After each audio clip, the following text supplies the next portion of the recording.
പന്മന ഗ്രാമപഞ്ചായത്തിൽ വികസന സദസ്സ് സംഘടിപ്പിച്ചു. ഗ്രാമപഞ്ചായത്തിന്റെ ഭാവി വികസനങ്ങൾ ചർച്ച ചെയ്യുന്നതിനായാണ് വികസന സദസ്സ് നടത്തിയത്. മന്ത്രി ഷിബു ബേബി ജോൺ ഉദ്ഘാടനം ചെയ്തു. പന്മന ഗ്രാമപഞ്ചായത്തിലെ ഭാവി വികസന പ്രവർത്തനങ്ങൾ ചർച്ച ചെയ്യുന്നതിനു വേണ്ടിയാണ് വികസന സദസ്സ് സംഘടിപ്പിച്ചത്.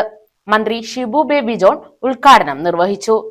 ആ ഒരു പദ്ധതിയിൽ എല്ലാവരും കൂടെ പങ്കാളിയായി നമ്മുടെ പന്മന പഞ്ചായത്തിൽ തന്നെ സ്ഥലം വേണമെന്നില്ല.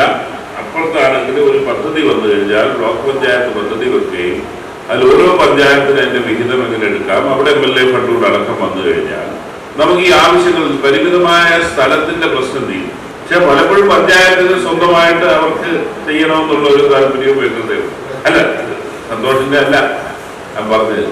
ഞാൻ എന്റെ അടുത്ത് പറഞ്ഞ ഭിന്നശേഷിക്കാരൻ എന്റെ ഒരു വലിയ സ്വപ്നമാണ്. ഞാൻ വളാഞ്ചേരിയിൽ ഒരു സ്വകാര്യ വ്യക്തി നടത്തുന്ന ഒരു സ്ഥാപനം ഞാൻ സന്ദർശിച്ചു. ഈ ബഡ് സ്കൂൾ എന്നുള്ളത് നമ്മളിവിടെ പരിമിതമായ യൂസുഫ് വക്കീലിന്റെ കാലഘട്ടത്തിലാണ് ആദ്യം ബഡ് സ്കൂൾ ആരംഭിക്കുന്നത്. നമുക്ക് അതിൽ നിന്നൊക്കെ മാറി നമ്മൾ ചിന്തിക്കേണ്ട കാലഘട്ടം. ഞാൻ ഇന്നലെ എന്നെ കാണാൻ വന്ന ഒരു വ്യവസായിയുടെ അടുത്ത് ഞാൻ എന്റെ സ്വപ്നം പങ്കുവച്ചു. ഞാനത് ബ്ലോക്ക് പഞ്ചായത്ത് ഈ ചർച്ചകളെ തുടർന്ന് ബ്ലോക്ക് പഞ്ചായത്ത് പ്രസിഡന്റുമാരിയായിട്ട് ഇരുന്നിട്ട് നമുക്ക് ഒരു സ്ഥലം കണ്ടെത്തി കഴിഞ്ഞാൽ നിങ്ങളെ കൊണ്ട് ഒക്കുന്ന വിഹിതം നിങ്ങൾ വെച്ചു, പക്ഷേ അത് കേരളത്തിന് ഒരു മോഡലായിരിക്കണം. ഈ കുഞ്ഞുങ്ങളുടെ ഭാവി സംരക്ഷിക്കുന്നതിനൊരു മോഡലാക്കി നമുക്ക് പന്മന ഗ്രാമപഞ്ചായത്ത് പ്രസിഡന്റ് സന്തോഷ് തുപ്പാശ്ശേരി അധ്യക്ഷത വഹിച്ചു. അംഗനവാടികളെല്ലാം നിലവിലുള്ള ഫിറ്റ്നസ് ഉള്ള മുഴുവൻ അംഗനവാടികളും സ്മാർട്ട് ആക്കാൻ തീരുമാനിച്ചിട്ടുണ്ട്.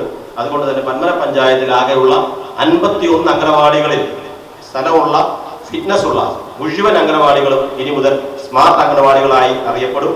അതുകൊണ്ട് തന്നെ സമ്പൂർണ്ണമായും അംഗനവാടികൾ സ്മാർട്ടാക്കിയ പഞ്ചായത്തായി നമുക്ക് അഭിമാനത്തോടു കൂടി പറയാൻ കഴിയുന്ന നിലയിലേക്ക് അത് മാറും എന്നതിൽ തർക്കമില്ല.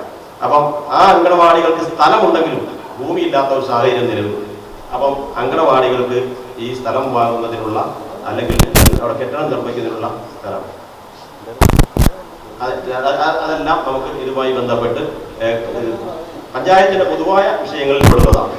അതുപോലെയാണ് നമ്മുടെ ചിറ്റൂർ ഭൂമിയും അതുമായി ബന്ധപ്പെട്ട കാര്യം ഞാൻ കൂടുതൽ വിശദീകരിക്കേണ്ടതില്ല. കാരണം നമ്മളെക്കാൾ കൂടുതൽ ആ കാര്യങ്ങൾ അറിയാവുന്ന സാറിനാണ്. കളരി മെമ്പറും അതേ ആവശ്യവുമായി ബന്ധപ്പെട്ട് പരാതി സമർപ്പിച്ചിട്ടുണ്ട്, കളരി കാര്യവും സൂചിപ്പിച്ചിട്ടുണ്ട്. ആ 2 വിഷയങ്ങളും നമ്മുടെ നാടിന്റെ പ്രധാനപ്പെട്ട വിഷയങ്ങളാണ്. KMMന്റെ പ്രതിനിധികൾ എത്താത്തത് കൊണ്ട് തന്നെ KMMന്റെ എത്തേണ്ടതായിരുന്നു, അവർ സാന്നിധ്യത്തിൽ പറയാൻ ആഗ്രഹിച്ചതാണ്. അതായത് KMMൽ കൃത്യമായി കെട്ടിട നികുതി തരാത്ത ഒരു പൊതുമേഖലാ സ്ഥാപനമായി പ്രവർത്തിക്കുക. ആരോഗ്യ വിദ്യാഭ്യാസ സ്റ്റാൻഡിംഗ് കമ്മിറ്റി ചെയർപേഴ്സൺ സുകന്യ, വികസനകാര്യ സ്റ്റാൻഡിംഗ് കമ്മിറ്റി ചെയർമാൻ അൻവർ കാട്ടിൽ, ക്ഷേമകാര്യ standing committee chairman കൊച്ചറ്റയിൽ Saleem, Panmana service സഹകരണ ബാങ്ക് പ്രസിഡന്റ് അഡ്വക്കേറ്റ് യൂസുഫ് കുഞ്ഞ്, മോഹൻകുമാർ, താജ് പോരൂക്കര, ജെ അനിൽ, രഞ്ജു, ജനപ്രതിനിധികൾ തുടങ്ങിയവർ പങ്കെടുത്തു. News bureau, Chavara.